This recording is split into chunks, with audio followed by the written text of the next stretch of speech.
నియోజకవర్గ ప్రజలందరికీ కూడా శుభాకాంక్షలు ధన్యవాదాలు తెలియజేస్తూ ముఖ్యంగా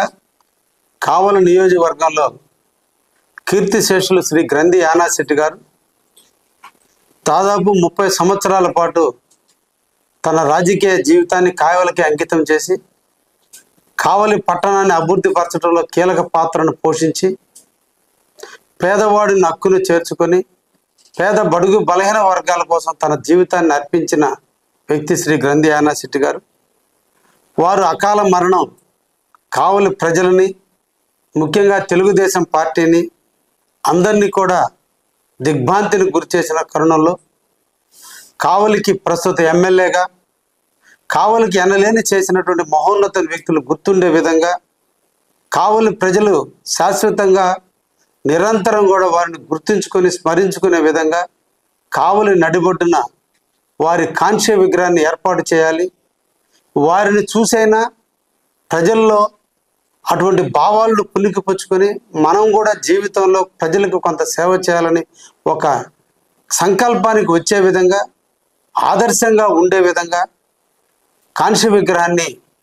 నా యొక్క ట్రస్ట్ యొక్క నిధులతో నా సొంత నిధులతో కావలిలో ఏర్పాటు చేయడం జరిగింది.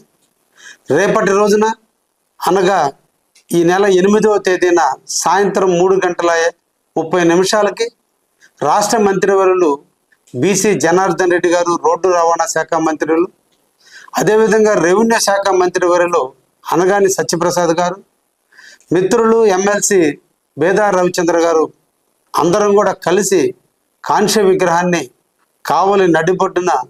ప్రారంభించడం జరుగుతుంది, ఆవిష్కరించడం జరుగుతుంది. ఈ సందర్భంగా గ్రంథి అభిమానులకు, ఆయన శ్రేయోభిలాషులకి, బంధుమిత్రులకి, కావలి నియోజక తెలుగుదేశం పార్టీ అందరూ కూడా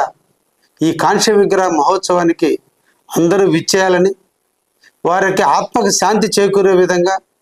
వారు చేసినటువంటి సేవలను కొనియాడే విధంగా మనందరం కలిసి కాంస్య విగ్రహాన్ని ప్రారంభిద్దామని ఈ సందర్భంగా ప్రతి ఒక్కరూ రాజకీయాలకు అతీతంగా, ఎందుకంటే గ్రంథి యానాశెట్టి గారి అభిమానులు అన్ని పార్టీల్లో ఉన్నారు,